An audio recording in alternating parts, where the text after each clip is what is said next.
Hi Scorpio, welcome. This is your reading. Be open-minded po, hindi po halos lahat makaresonate. Thank you nga po pala sa mga nagsusubscribe, sa mga bumabalik. Maraming pong salamat. Give me the message for Scorpio. Ano yung mensahe sa'yo? Give me the message for Scorpio. Ano yung mensahe sa'yo?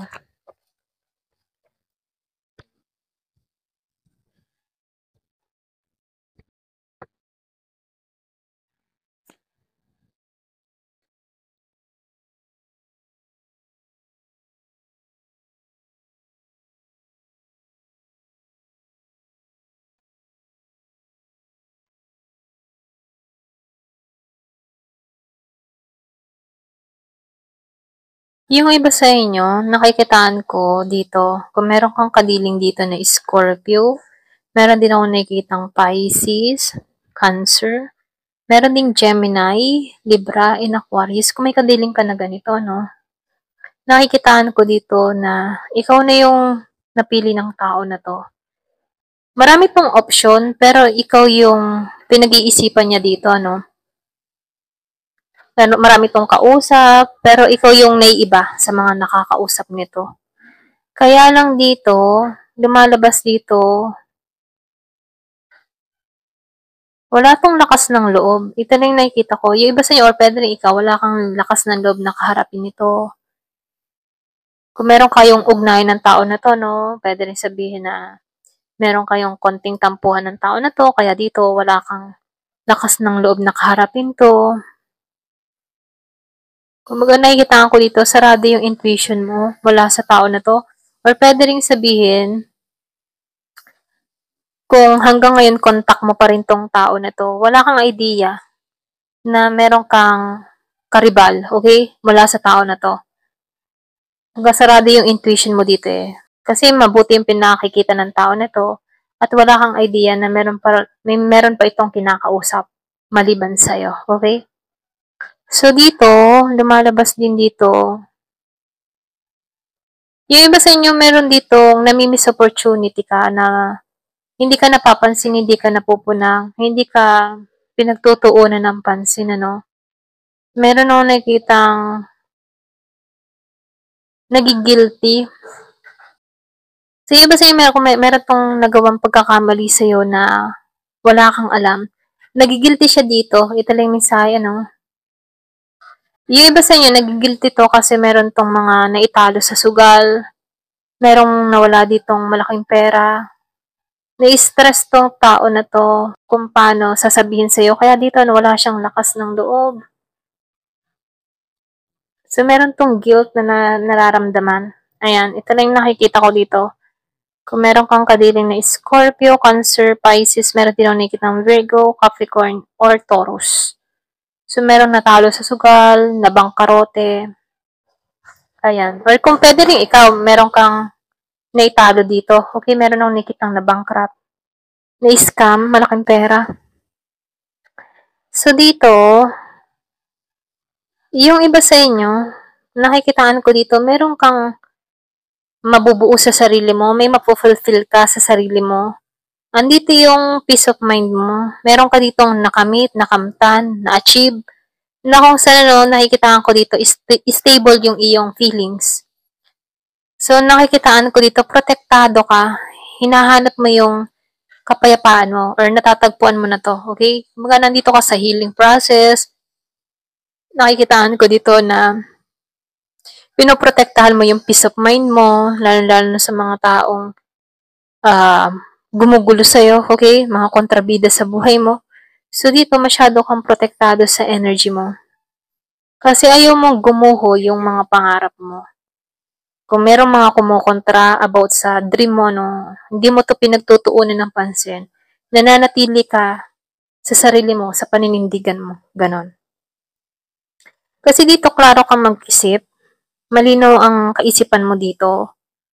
Kahit ba mayroon kang mga na-encounter na magugulo, hindi ka magulo dito. Ito rin nakikita ko, andun ka sa focus mo. Lalo-lalo na sa mga goal mo, sa minimithi mo, pangarap mo.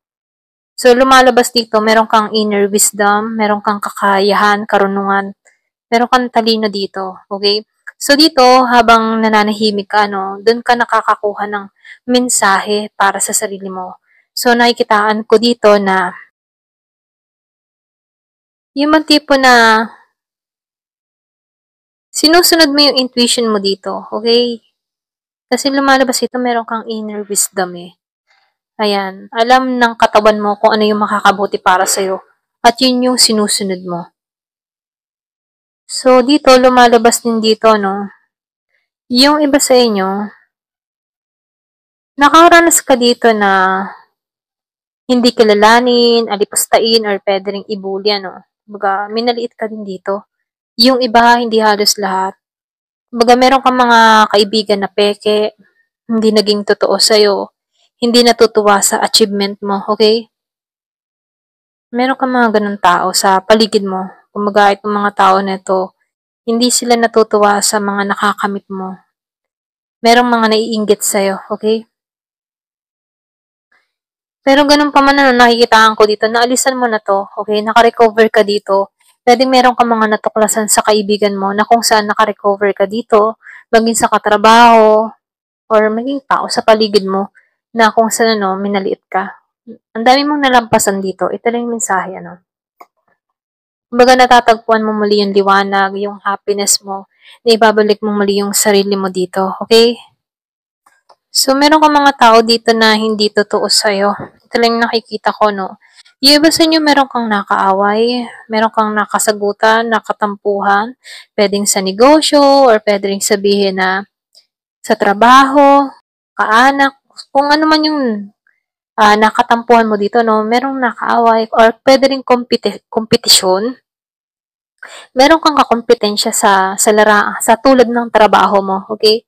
Marami kang karibal, ganyan, or kalaban dito. Ito lang yung mensahe, Yung iba naman sa inyo, nakikitaan ko dito na meron kang iniintay na pera pero hindi pa dumarating.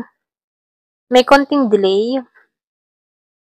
Meron akong nakikitang tao na nagmamanifest, humihiling siya ng pagbabago. Kaya dito, huwag ka mag-isip ng mga negatibo, okay? Ito lang yung mensahe, Kung sa tingin mo wala kang kakayahan na mag-manifest, baguhin mo yung mindset mo, Lahat ng tao may kakayahan, okay? Lahat ng tao, kayang makamit yung mga hinihiling niya. Lalo-lalo na kung ayon sa kalooban ng Diyos, So, mainam, once na limawa, hindi naman na ipagkakalob sa'yo, ibig sabihin, hindi naayon sa'yo, okay? Pwedeng humiling ka pa ng panibago. So, dito, sinasabihan ka dito, manampalataya ka, huwag kang mawawala ng pag-asa. So, magtiwala ka. Ito lang yung mensahe. Kung meron kang hinihiling, meron kang wini-wish, ito na yung time para magtiwala ka sa pananampalataya mo. Ito lang yung mensahe dito.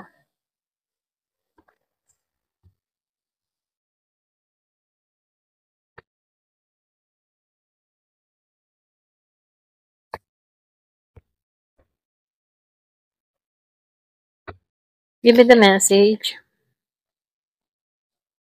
Happiness. Great happiness. So, meron ditong masaya, sobrang saya na mangyayari sa'yo. So, merong isi-celebrate. So, meron ditong party na parating. Bagong kasiyahan, bagong mangyayari, bagong kaganapan. Kaya lang may pag-iingat dito, Mag-ingat ka dito, lalo-lalo na sa usaping pera. Okay? So, time to get out of a situation. Kapag nahihirapan ka na sa isang sitwasyon, magulo, ito na yung time para alisan to. Kasi may mga tao dito na hindi nakakabuti para sa'yo, lalo-lalo sa pag-unlad mo. So, meron ditong patas na lalaki na parating sa buhay mo. So, meron matandang babae. So, meron ditong papasok sa buhay mo. Bago. Yung iba sa inyo, meron ding maedad. Pwede may age gap sa inyo ng tao na to. Or pwede may involved na mga edad na babae. Pwede merong kumokontra, humahad lang. So, meron ditong fox. So, lumalabas meron ditong tao na subaybay sa resource mo. Yung iba sa inyo, yung sinabi ko nga kanina, inaalam kung ano nangyayari sa buhay mo or merong nagmamatsyag or pwede rin sabihin na merong naiinggit. So, lumalabas dito, no? Meron ditong nakamasid. Inaalam po ano yung sikreto mo. Meron nangyari ng February. Meron kang kakilalang pinanganak ng February. So, dito, lumalabas dito, goal-oriented kang tao. Meron paglalakbay na mangyayari. Okay, kung nagbabalak kang maglakbay, mag-travel sa ibang bansa, lumalabas dito na masusubukan yung physical at mental mo dito sa paglalakbay na to. So, dito, nakikitaan ko rin dito, no? Yung iba naman sa inyo, meron kang aasikasuhin sa law. Okay? May involved na law. Give the message.